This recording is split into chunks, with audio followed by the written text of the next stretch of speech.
Taste the Daily. மக்கள் விரோத ஸ்டாலின் அரசை வீட்டுக்கு அனுப்பி மக்களுக்கான நல்லாட்சியை மலரச் செய்யும் மக்களை காப்போம் தமிழகத்தை மீட்போம் என்ற புரட்சி தமிழரின் 48வது நாள் எழுச்சி பயணம் இன்று கோவை மாவட்ட மக்களை சந்தித்து அதிமுக ஆட்சியின் சாதனைகள் மற்றும் திமுக அரசின் அவலங்கள் குறித்து பிரச்சாரம் மேற்கொள்கிறார் அதிமுக பொதுச் செயலாளர் எடப்பாடி கே பழனிசாமி.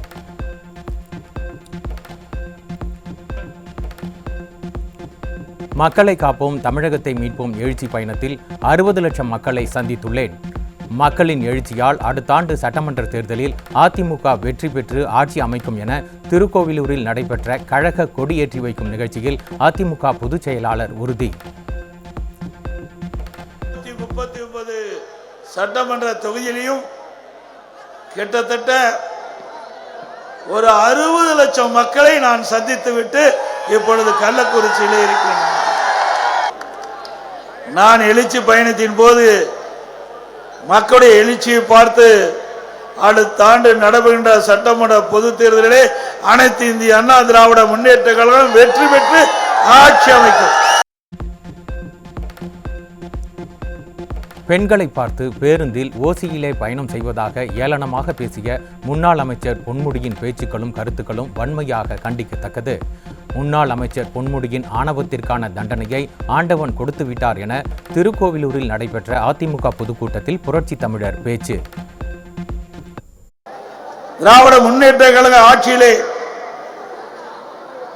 பேருந்திலே கட்டணமில்லாமல் பயணம் செல்கின்றவர் என்ற அறிவிப்பை கொடுத்துவிட்டு மேடையிலே பேசுகிறார் ஓசியிலே பயணம். மக்களை கேவலப்படுத்தி பேசுகின்ற மாதிரி இன்றைக்கு நம்முடைய சகோதரிகள் அந்த பேருந்திலே பயணம் செய்கின்றார்கள். அவர்களை கொச்சைப்படுத்தி பேசுகின்ற அமைச்சராக இருந்தால் அதற்கு உரிய தண்டனையை ஆண்டவன் கொடுத்து விட்டார். மேடை நாகரிகம் சிறிதும் இல்லாமல் பட்டியலின பெண்ணை இழிவாக பேசியது மன்னிக்க முடியாது. திண்டிவனம் நகராட்சியில் பணிபுரியும் பட்டியலினத்தை சேர்ந்த ஊழியர் பெண் கவுன்சிலர் காலில் விழ வற்புறுத்தப்பட்டார். இவர்கள்தான் சமூக நீதியை பாதுகாக்கக்கூடியவர்களா என திருக்கோவிலூரில் நடைபெற்ற அதிமுக பொதுக்கூட்டத்தில் கழக பொதுச் செயலாளர் கேள்வி. மேடை நாகரிகம் இல்லாம ஒரு பட்டியலினத்தை சேர்ந்த பெண்ணை ஏளனமாக கொச்சைப்படுத்தி பேசியது எவராலும் மன்னிக்க முடியாது. மன்னிக்க முடியுமா? திண்டிவனத்தில் அங்க நகராட்சியில் பணிபுரிகின்ற ஜூனியர் அசிஸ்டன்ட் பட்டியலினத்தை சேர்ந்தவர். அவரை நகராட்சி ஆணையாளர் அலுவலகத்துக்குள் வர சொல்லி அறைக்கு வர சொல்லி அங்கே இருந்த பெண் கவுன்சிலர் காலில் விழுந்து மன்னிப்பு கேட்க வேண்டும் என்று அவரை வற்புறுத்தி அந்த பட்டியலத்தைச் சேர்ந்த ஜூனியர் அசிஸ்டன்ட் அவர்கள் அங்கு அமர்ந்திருந்த பெண் கவுன்சிலருடைய காலை பிடித்து கதறுகின்ற காட்சி தொலைக்காட்சியிலே பார்க்கப்பட்டது. கோவை மாவட்டம் தொண்டாமுத்தூர் பகுதியில் அதிமுக பொதுச் செயலாளர் எடப்பாடி கே பழனிசாமி எழுச்சி பயணம் மேற்கொள்ளும் இடங்களை அதிமுக தலைமை செயலாளரும் முன்னாள் அமைச்சருமான SP வேலுமணி நேரில் சென்று ஆய்வு. கழக நிர்வாகிகளுடன் முன்னாள் அமைச்சர் SP வேலுமணி ஆலோசனை.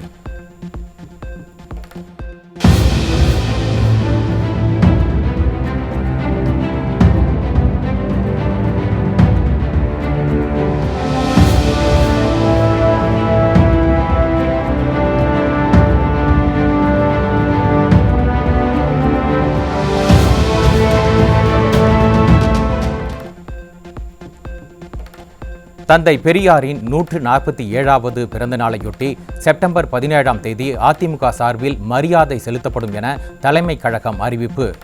காலை 10 மணி அளவில் அண்ணா மேம்பாலம் அருகேயுள்ள தந்தை பெரியாரின் திருவுருவ சிலையின் கீழ் அலங்கரித்து வைக்கப்பட்டிருக்கும் அவரது திருவுருவ படத்திற்கு அதிமுக தலைமை கழக செயலாளர்கள் மரியாதை செலுத்துவார்கள் என அறிவிப்பு.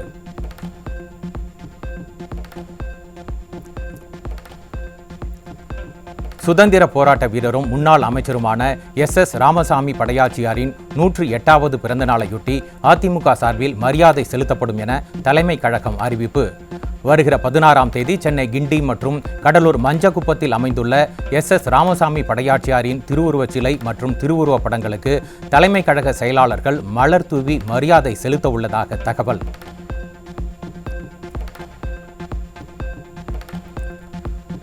திமுக MLA கதிரவனுக்கு சொந்தமான பெரம்பலூர் தனலட்சுமி சீனிவாசன் மருத்துவமனையில் நடந்த கிட்னி திருட்டில் தொடர்புடையவர்கள் மீது நடவடிக்கை எடுக்காத திமுக அரசை கண்டித்து திருச்சியில் அதிமுக சார்பில் ஆர்ப்பாட்டம். முன்னாள் அமைச்சர் ப. வளர்மதி தலைமையிலும் முன்னாள் அமைச்சர் பரஞ்சோதி முன்னிலையிலும் நடைபெற்ற ஆர்ப்பாட்டத்தில் கிட்னி திருட்டில் ஈடுபட்டவர்களை காப்பாற்ற துடிக்கும் விடியா திமுக அரசுக்கு எதிராக அதிமுகவினர் கண்டன முழக்கம்.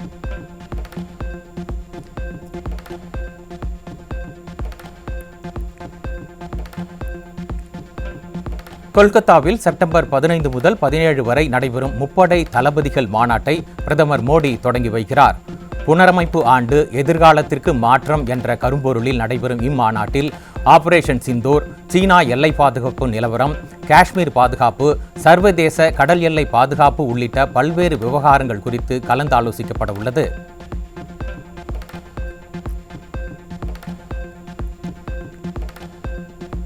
மக்களால் நேரடியாக தேர்ந்தெடுக்கப்படவில்லை என்றாலும் முன்னாள் முதலமைச்சர் எடப்பாடி பழனிசாமி 4 ஆண்டுகள் தமிழகத்தை சிறப்பாக வழி நடத்தியதாக தேமுதிக தலைவர் பிரேமலதா விஜயகாந்த் புகழாரம். அவரது ஆட்சியில் மக்கள் நலத்திட்டங்கள், உள்கட்டமைப்பு மேம்பாடு ஆகியவை குறிப்பிடத்தக்க வெற்றியை பெற்றதாகவும் பேச்சு.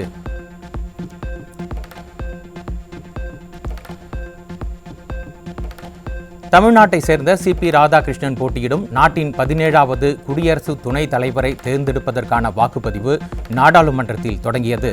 782 MPக்கள் அளிக்கும் ரகசிய வாக்குகள் மாலை 6 மணிக்கு எண்ணப்பட்டு முடிவுகள் இன்றே அறிவிக்கப்படும்.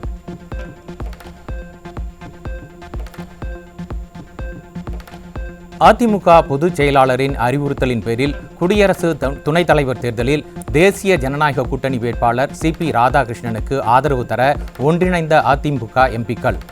திமுக தமிழர் வேட்பாளரை ஆதரிக்கவில்லை என்பது அம்பலமாகியுள்ளதாகவும் இது 2026 தேர்தலில் திமுகவுக்கு எதிராக மக்கள் வாக்களிக்க வழிவகுக்கும் எனவும் AIADMK MP Thambidurai சாடல். Tamil Nadu go and ask the OBC votes here afterwards. He will lose the vote bank. There he cannot. He is a young man. He didn't know the politics, the Dravidian politics of Tamil Nadu, and OBC reservation policy, everything. Thakur may not, Manik Thakur may not know all these things. There's a young man. He will realize when the election is coming, when 2026 for assembly election, Congress and DMK complete will be. They could not win and they lose the election. That is going to happen. Okay. கிருஷ்ணகிரியில் ஓரின சேர்க்கைக்கு உடன்படாத மாற்றுத்திறனாளி இளைஞருக்கு திமுக MLA மதியழகனின் நேர்முக உதவியாளர் பாலியல் தொல்லை அளித்த கொடூரம். திமுக MLAவின் நேர்முக உதவியாளர் அதியமான் உள்ளிட்ட 2 பிடிபட்ட நிலையில் தீய சக்தி திமுகவினரால் பெண்கள் மட்டுமின்றி ஆண்களும் பாதுகாப்பாக நடமாட முடியாத சூழல் உள்ளதாக மக்கள் அச்சம்.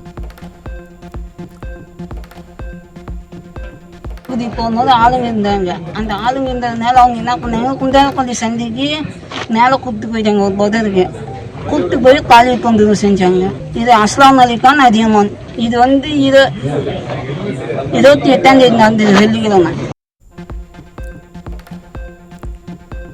கடந்த 29ஆம் தேதி புகார் அளித்தும் விடியா அரசின் ஏவல் துறை குற்றவாளிகளுக்கு ஆதரவாக பாதிக்கப்பட்ட இளைஞரிடம் சரமாரி பேச்சுவார்த்தையில் ஈடுபட்டதுடன் திமுகவினர் வலுக்கட்டாயமாக பணத்தை திணித்து புகாரை வாபஸ் வாங்க கூறியதாக குற்றச்சாட்டு.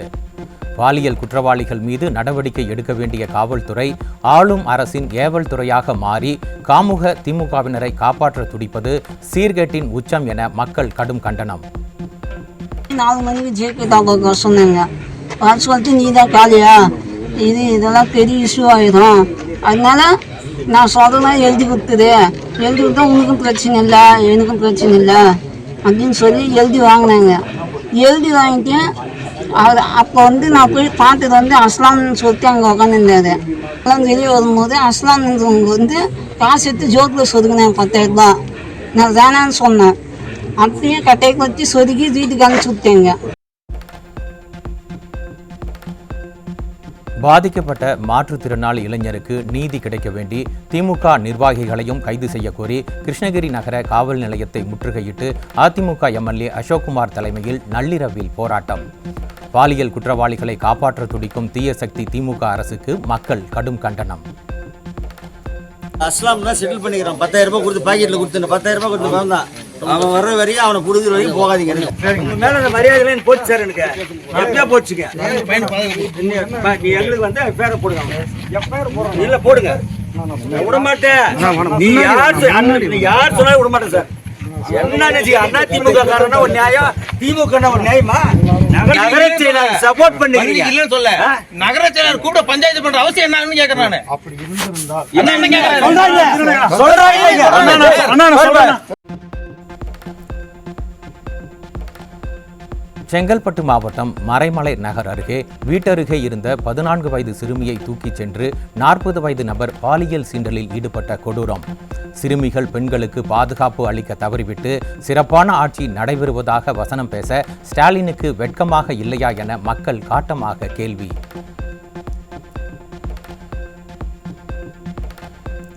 கள்ளக்குறிச்சி மாவட்டம் நாகக்குப்பம் பகுதியில் 16 வயது சிறுமியை கர்ப்பமாக்கிய 23 வயதான மணிகண்டன் என்பவர் மீது போக்சோ சட்டம் பாய்ந்தது.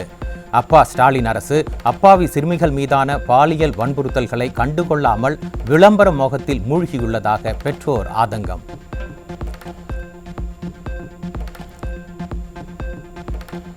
நாமக்கல் மாவட்டம் கொல்லிமலை அடிவாரத்தில் சமூகத்தை சீரழிக்கும் நோக்கில் சாராயம் காய்ச்சிய நபர் பிடிபட்ட நிலையில் அவரிடமிருந்து 5 லிட்டர் சாராயமும் பறிமுதல்.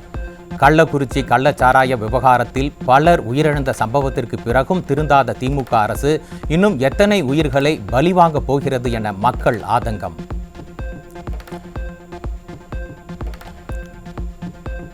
சென்னை சென்ட்ரல் ரயில் நிலையம் வந்த ஷாலிமர் எக்ஸ்பிரஸ் ரயிலில் கடத்தி வரப்பட்ட 7 கிலோ கஞ்சாவுடன் வடமாநில இளைஞர் பிடிபட்டார். ஸ்டாலின் மாடல் ஆட்சியில் இளைஞர்களை சீரழிக்கும் வகையில் தமிழகத்திற்கு போதைப் பொருள் கடத்தப்படுவது அதிகரித்துள்ளதாக மக்கள் குற்றச்சாட்டு.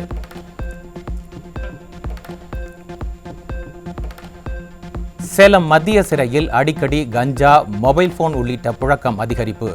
விடியா திமுக ஆட்சியில் சிறைச்சாலைகளில் கஞ்சா, செல்போன் உள்ளிட்டவை அடிக்கடி சிக்கும் நிலையில் அதிகாரிகளே இதற்கு உடந்தையாக உள்ளனரா என மக்கள் கேள்வி.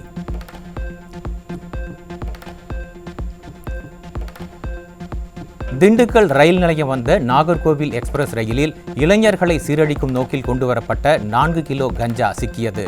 கடந்த ஒரே வாரத்தில் அங்கு 3வது முறையாக போதைப் பொருட்கள் சிக்கிய நிலையில் விளம்பர மாடல் ஸ்டாலின் ஆட்சியில் தமிழகம் கஞ்சா பொருட்களின் சந்தை மையமாக மாறியுள்ளதாக மக்கள் குற்றச்சாட்டு.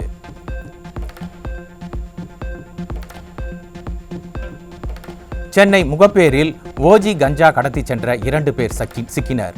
ஸ்டாலின் ஆட்சியில் இளைஞர்களை சீரழிக்கும் வகையில் போதைப் பொருள் கடத்தப்படுவது அதிகரித்துள்ளதாகவும் தடுக்க வேண்டிய காவல்துறையினரோ கும்பகரண தூக்கத்தில் இருப்பதாகவும் குற்றச்சாட்டு.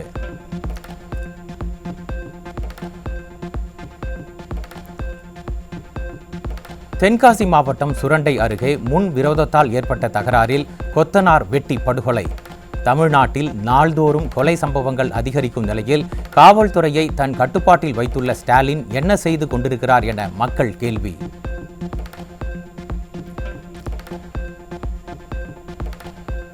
விருதுநகர் பர்மா காலனியில் தகராறில் ஈடுபட்ட மனநலம் பாதிக்கப்பட்ட மூத்த மகனை மது போதையில் கத்தியால் குத்தி கொன்ற தந்தை மற்றும் இளைய மகன் சிக்கினர். தீய சக்தி திமுக அரசு தெருவுக்கு தெரு மது கடைகளை திறந்து மக்களை குடிக்கு அடிமையாக்கியுள்ளதாலே கொலை உள்ளிட்ட குற்ற செயல்கள் அதிகரித்து வர காரணம் என மக்கள் குற்றச்சாட்டு.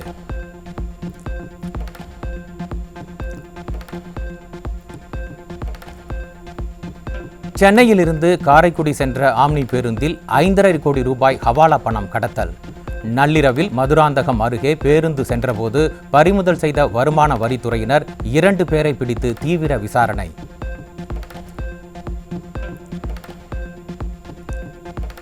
கடலூர் மாவட்டம் விருத்தாச்சலத்தில் மது போதையில் அரசு பேருந்து ஓட்டுநர் உட்பட 4 பேரை பாட்டில், கற்கள் உள்ளிட்டவற்றால் கொடூரமாக தாக்கி ரீல்ஸ் வீடியோ எடுத்த இளைஞர்கள்.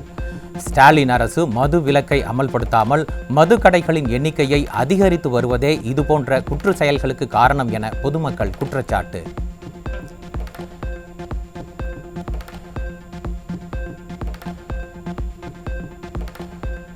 உங்களுடன் முதல்வர் முகாம் தொடங்கி 56 நாட்கள் நிறைவடைந்த நிலையில் மகளிர் உரிமை தொகைக்காக பெறப்பட்ட சுமார் 12 லட்சம் மனுக்களில் பல மனுக்களுக்கு இன்னும் சரிபார்ப்பு பணிகளே தொடங்கப்படாத அவலம்.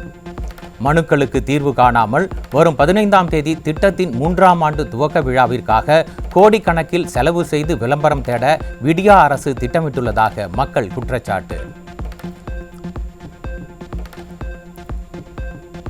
தூய்மை பணியாளர்களுக்கு குறைந்தபட்ச ஊதிய நிர்ணய சட்டத்தின் அடிப்படையில் ஊதியம் வழங்க வேண்டும் என்ற உயர்நீதிமன்ற தீர்ப்பை சென்னை மாநகராட்சி இதுவரை அமல்படுத்தாததை கண்டித்து மாநகராட்சி தலைமை அலுவலகத்தில் தூய்மை பணியாளர்கள் உண்ணாவிரத போராட்டம். தேசிய நகர்ப்புற வாழ்வாதார திட்டத்தின் கீழ் மீண்டும் பணி வழங்கும் வரை தங்களின் போராட்டம் தொடரும் என தூய்மை பணியாளர்கள் ஸ்டாலின் அரசுக்கு எச்சரிக்கை. 21/19/1 நாங்கள் வந்தால் உங்களுக்கு நிரந்தர பணி செய்கிறேன், வேறு யார் செய்கிறாங்களோ நாங்கள் செய்வோம்.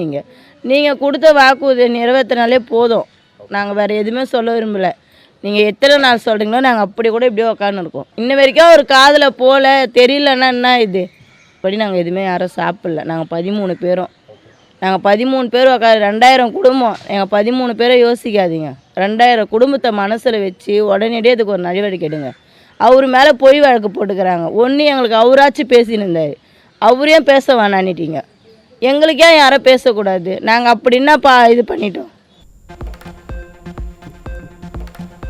கொடுத்த வாக்குறுதியை நிறைவேற்ற வலியுறுத்தி 13 நாட்கள் போராடிய தூய்மை பணியாளர்களை கைது செய்து சர்வாதிகார செயலில் ஈடுபட்ட ஸ்டாலின் அரசு இன்றும் போராட்டத்தில் ஈடுபட்ட பணியாளர்களை கைது செய்து அராஜகம்.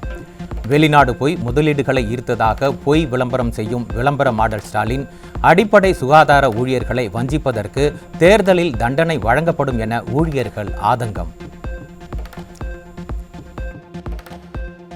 வேலை இருந்தால் தான் நாங்கள் நல்லா இருக்கோம். வேலையே 8 மாதம் பிடிங்கிட்டாங்களே, அந்த வேலையெல்லாம் ரொம்ப கஷ்டப்படுறோம். புருஷன் இல்லாத வர கஷ்டப்படுறோம். நாங்கள் புருஷன் செத்துக்காரு, எங்கள் வீட்டுக்காரு, நாங்கள் பசங்க வச்சுருக்க கஷ்டப்படுறோம். வீட்டு வாடகை கொடுக்க முடியல.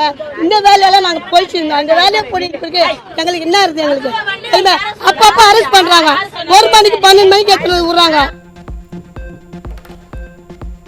ஈரோடு ரயில்வே நிலையம் பேருந்து நிறுத்தத்தில் கேட்பாரற்று கிடந்த பையில் இருந்து 320 கிராம் எடையுள்ள 60 கஞ்சா சாக்லேட்டுகள் சிக்கியது. சிசிடிவி காட்சிகள் இருந்தும் குற்றவாளியை கண்டுபிடிக்க முடியாமல் திணறிக் கொண்டிருக்கும் ஸ்டாலின் அரசின் காவல்துறை. ஈரோடு மாவட்டம் பவானியில் மகாராஷ்டிராவில் இருந்து சட்டவிரோதமாக கொரியர் மூலம் போதை மாத்திரைகளை வாங்கி விற்பனை செய்ய முயன்ற 3 இளைஞர்களிடமிருந்து 50,000 ரூபாய் மதிப்பிலான போதை மாத்திரைகள் சிக்கியது. பொம்மை முதல்வர் ஸ்டாலின் ஆட்சியில் போதைப் பொருட்கள் நடமாட்டம் சர்வ சாதாரணமாக புழங்குவதால் இளைஞர்களின் வாழ்க்கை சீரழிவதாக பெற்றோர் வேதனை.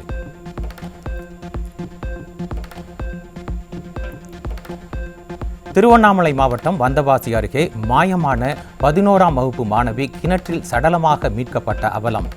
மாணவி தற்கொலை செய்தாரா அல்லது யாரேனும் கொலை செய்து கிணற்றில் வீசினரா என்பது விசாரிக்கப்படும் நிலையில் விடியா ஆட்சியில் நாளுக்கு நாள் மர்ம மரணங்கள் அதிகரித்து வருவதாக பொதுமக்கள் குற்றச்சாட்டு.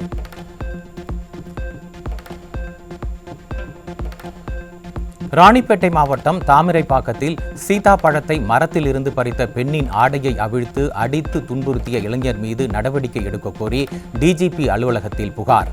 ஸ்டாலின் அரசின் திமிர் காவல் நிலையம் மற்றும் காவல் கண்காணிப்பாளர் அலுவலகத்தில் புகார் அளித்து 2 மாதமாகியும் நடவடிக்கை எடுக்கவில்லை என பாதிக்கப்பட்ட பெண் குமுறல். எங்க வீட்டுல இருக்கிற செங்கல் எடுத்து என்ன முடிய போச்சு, செங்கலை தலையில அடிச்சு காதுல அடிச்சு என்ன இழுத்து போட்டு வன்கொடுமையா என்ன வயிற்று மேல துணி இல்லாம எட்டு வச்சா சார். நான் திமிரி அரசு மருத்துவமனைக்கு வந்து போலீஸ்காரு வந்து கம்ப்ளைண்ட் கொடுத்தேன். அந்த கம்ப்ளைண்ட் யாருமே எடுக்கல சார், எந்த நடவடிக்கையும் எடுக்கல சார்.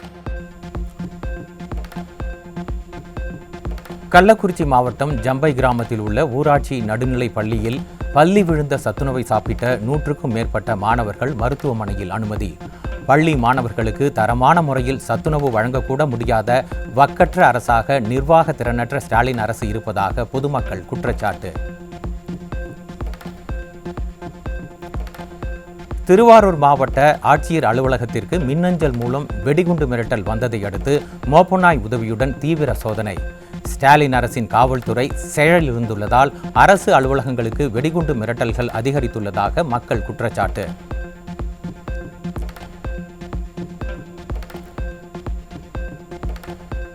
ஆசிரியர் தகுதி தேர்வில் தவறாமல் தேர்ச்சி பெற்றிருக்க வேண்டும் என்ற உச்சநீதிமன்ற உத்தரவை அடுத்து அடுத்த 2 ஆண்டுகளில் குறைந்தது 6 டெட் தேர்வுகளை நடத்த தமிழக அரசு திட்டம். இதுவரை 12 ஆண்டுகளில் 6 முறை மட்டுமே டெட் நடந்த நிலையில் இனி ஆண்டுக்கு 3 முறை தேர்வு நடத்த பரிசீலிக்கப்பட்டு வருவதாக தகவல்.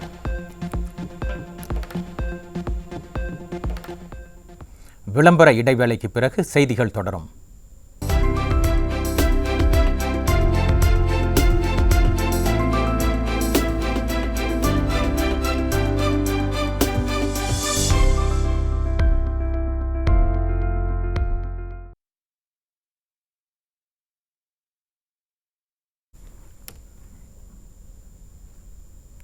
இத்துடன் செய்திகள் நிறைவடைந்தன. செய்திகளை உடனுக்குடன் தெரிந்து கொள்ள இணைந்திருங்கள் நியூஸ் ஜே தொலைக்காட்சியுடன்.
தொடர்ந்து தலைப்புச் செய்திகளை பார்க்கலாம்.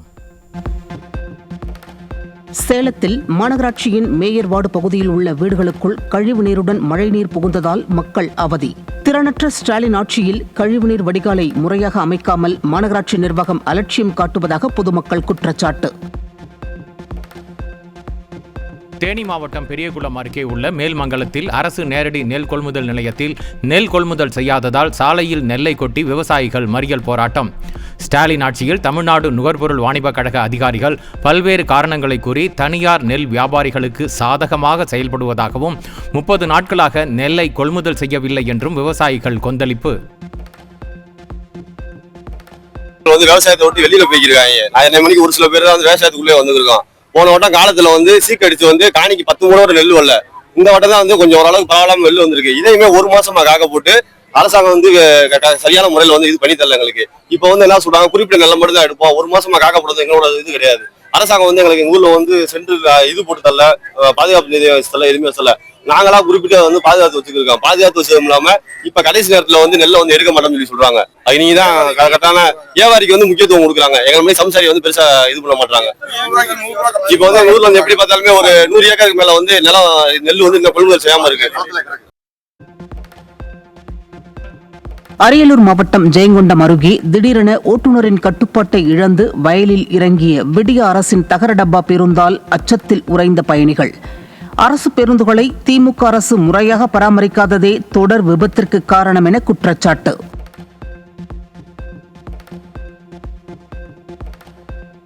நெல்லை மாவட்டம் ஆரோக்கியநாதபுரம் அருகே சாலையில் மாடு குறுக்கே பாய்ந்ததால் கட்டுப்பாட்டை இழந்த அரசு பேருந்து பள்ளத்தில் கவிழ்ந்த விபத்து. 14 பயணிகள் படுகாயமடைந்த நிலையில் விடிய அரசின் தகர டப்பா பேருந்துகள் அடிக்கடி விபத்தில் சிக்குவதாக மக்கள் குற்றச்சாட்டு.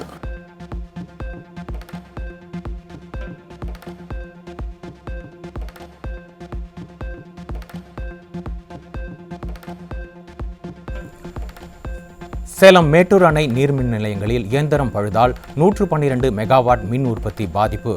நீர்மின் நிலையங்களில் முறையான பராமரிப்பு பணி மேற்கொள்ளப்படாததே மின் உற்பத்தி பாதிப்பிற்கு காரணம் என குற்றச்சாட்டு.